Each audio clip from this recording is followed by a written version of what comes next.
I would imagine it wasn't too hard, but how hard was it to turn the attention, Coach, from what happened the other night to Kentucky for tomorrow?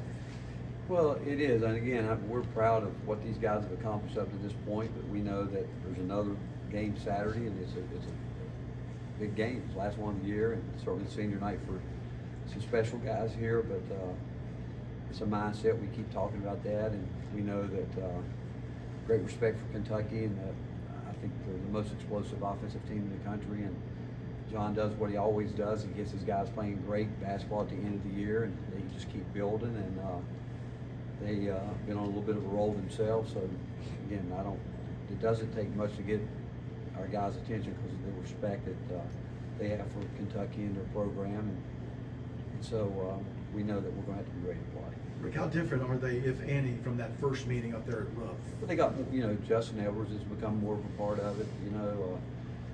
DJ Wagner didn't play up there, and so they've got different guys, and I think they've all improved. I mean, we saw what Rob Dillingham did against us, but Reed Shepard, those guys are all improved, and we've got a lot of guys that can make difficult shots and go get their own shots, and again, it's what John does. His teams always get better. They always do, and he got a lot of young guys work into it, and he's done exactly what all of us that know him would expect him to do. Coach, James and Vescovi have been here 5 years, so you know how special they are to the program more than I do, but if you could put into words, what they really meant to this program over the 5 years they've been here. Well, I can't put it into words because we'd be here all night about it, because I could talk about each one of them for hours on hours, because from the time they got here, and we were really in a transition period, and those guys were young and growing up, but they're the ones that over the last, they've been the rock, both of them. Then you throw Zakai coming in, and then you add Dalton to this group, but Josiah and Santi, I mean, they've been the rock. They've been the foundation. They've been the ones that have, they know us. They know the coach is better than anybody. They know our standard. They know everything that we want done here, and so they're a voice not only to their teammates, but a voice that, from a coaching staff standpoint, that you listen to. Coach, kind of in that same vein, you talk about culture a lot here, and you talk about those two guys being about it. What's it mean to the program that kind of like Grant Williams in the middle of this NBA season takes it? He has a night off. He drives down to Columbia to be with you all. Well, everybody in sports talks about a culture, and everybody has a culture. I don't care if they use that term or not. Everybody has something, and whatever word they want to put on it. But the fact that Grant, it's neat having him back in Charlotte. I got to spend some really good time with him after the game in Columbia, but I do think it speaks volumes about his love for this university and obviously the basketball program here, and that's the things that you would expect years going on forward that Santi and Josiah would do, because they both could have left for any way they wanted to leave, but they didn't. They decided last year, both of them. They went through the process they needed to, but they told us from the beginning that where their heart laid, and they wanted to go explore, but we felt they were coming back, and thankful that they did, because again, for 5 years, I mean, I'm going to miss them in ways that, again, I can talk hours about it, but with what Grant did, I think speaks volumes for what's happening in our time here, and I'm thankful and blessed that we've been able to coach a group of guys over these 9 years that care a lot about this university. What impression has Dalton left on you this season? His humility, when he came in, he never once talked about coming in thinking he was going to be the leading scorer, going to do this or do that. He simply said from the beginning, I want to be in a winning program. I'd like to have a chance to play in the NCAA tournament, and I want to be part of a good program, and I want to be coached hard. And I think the fact that you talk about I think you talk about Santi, Joe, and Dalton, the word that comes to mind is humility. I don't think those guys have a false sense of security in terms of who they are, how they got to act. I think they go about the way they go about their business every day. I did an interview this morning with radio interview, and I made a comment. I guarantee you, when I walked in today before practice, Josiah will be out on the court, and he's out there. And you just get to know these guys and the way they go about their business. And I said before, I've walked out of here many nights late.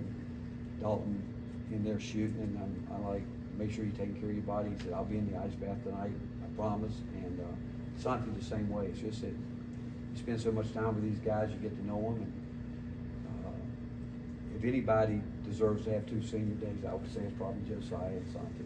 What does it say about Santi that he's embraced a role this season where he's not shooting as much as he did the last few years? Well, he's all about winning. I mean, nobody leads the country in more winning plays that go unnoticed than Santi did. But Santi's a very unselfish player. I mean, he understands who he is, what he needs to do. Again, from the time we started recruiting, really Justin first, and then Dalton, we knew we needed to add some offense to us, and those guys knew it too. And they're really part of the reason those guys are here, because Santi and Joe they've gone out of the way to make sure that everybody comes in here, that it's the guys that we want, they make sure that they want them part of the team, and the way they do their deal with them. I think people leave being impressed with Joe and Santi and the way they handled everything in the recruiting process. But it's just humility, and those guys have, and Santi is an example of that. What's been your favorite story or memory of Dalton this season? Obviously, you want bigger ones in the future, but so far. Well, again, today someone asked me about him, and we go through preseason, and you guys watch a lot of it and see it, and I don't think any of you guys thought he was going to do what he did either. And I think the biggest moment was I said it after the exhibition game against Michigan State. One, he played harder than he'd ever played in practice defensively, and then when he made that dunk, I'm like, well, because I hadn't seen that either. I've seen him do some things, but and then certainly hearing about the guys in the summer, he and Jemiah going at it. I mean, there's a lot of things he's done, but I hope he's got a lot more left in the bag as we head down the stretch here. How important and valuable is having a walk-on like Colin Coyne, who's can play in the post and emulate looks like that? It's amazing. We take great pride in trying to put together our walk-ons. I mean, our coaching staff, people will probably be shocked how hard and how much intel we do on that. And I got a call from Bob McKillop, and he told me about Colin, and he said, I promise you, you will love having him in your program. He said, if I were going to coach another year, I'd love for him to be here. But he said, you're going to love him. And from the time that he's gotten here, one, he's improved a lot, but he's become a huge part of this program. And the fact that he's earned the respect of his teammates, we're going to miss him. I mean, you look at what he does, and we'll getting ready to a story about him. We're getting ready to play Auburn, and Janai Broom is left-handed, and we said, hey, we got to get some moving to your left, and he went out and for days worked on shooting left-handed. And I mean, he takes his role so seriously, and you love people like that. And again, he's been a big part of our program, and we're going to miss him too, just because he cares so much about his teammates and what we're trying to get done here. Rick, what kind of legacy do you think Santi and Josiah leave? I know they still have some games here to come, but their final home game here. Well, again, I would say I think maybe the best thing is talk about a transition they went through. I think that Grant and his group was the beginning of the foundation that we wanted to lay here. But those guys have certainly come in, and they've been pillars to keep it going. I mean, both of them, and they've had their ups and downs, and you think about it, we recruited Josiah extremely hard. I mean, as hard as maybe anybody we've recruited over a 2-year period. Mike Schwartz did an incredible job locking him there early when he was a sophomore. We recruited Santi for Ken McDonald knew some people at the NBA Academy all of about a month, and he decided he was going to leave early and come. But Joe came in with high expectations. Santi, nobody knew who he was,